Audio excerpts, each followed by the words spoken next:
Résilient, solaire, volontaire, Lucas Pasto se donne toujours à fond dans sa vie ou sur un terrain.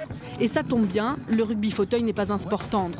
Pour empêcher l'adversaire de franchir la ligne d'essai, les contacts sont rugueux, la défense est acerbe, la dépense physique est totale.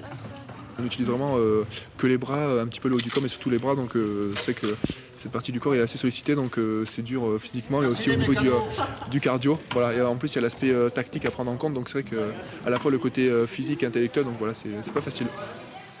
Depuis 6 ans, Lucas joue avec l'USAL. Si le sport est indispensable à son bien-être, ce compétiteur dans l'âme y cherche aussi le défi physique. Il va de l'avant et c'est ce qui lui a permis aussi de récupérer physiquement et d'évoluer dans sa vie de tous les jours aussi, que ce soit au niveau de ses amis, de sa famille. Voilà, c'est un tout. Une fois qu'on a un accident, c'est de rebondir et Lucas est un exemple à montrer à tout le monde.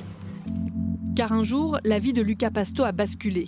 Le 22 mai 2011, le jeune homme de 16 ans, alors rugbyman de haut niveau, s'entraîne avec son club, le CAB.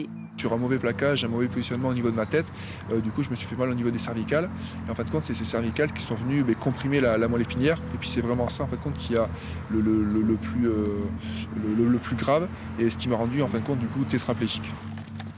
Et depuis 11 ans, il se bat pour retrouver de la mobilité, pour ne pas capituler face à la paralysie, pour ne pas renoncer à une vie active. Alors, Lucas s'est lancé dans l'investissement immobilier pour rendre des biens accessibles aux personnes à mobilité réduite. Il travaille aussi au développement du rugby fauteuil avec le CAB et fait de la sensibilisation au handicap dans les écoles. Il faut que j'arrive à concilier un petit peu mon emploi du temps entre ma partie, on va dire, professionnelle qui touche aux investissements en général et plus particulièrement à l'investissement dans l'immobilier locatif.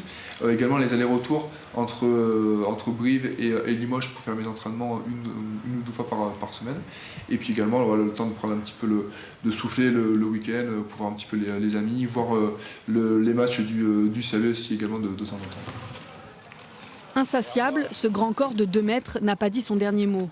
De rééducation en rééducation, Lucas Pasto parvient désormais à marcher quelques centaines de mètres. Quand je me remémore tous les efforts et toutes les années passées, c'est vrai que oui, je suis très fier de moi. Et puis après, j'ose bien espérer que ce ne soit pas la finalité, qu'il y ait quand même du progrès derrière. Pas le moral. Sous la pudeur de Lucas se devine une admirable ténacité et derrière son sourire se lit une force de géant.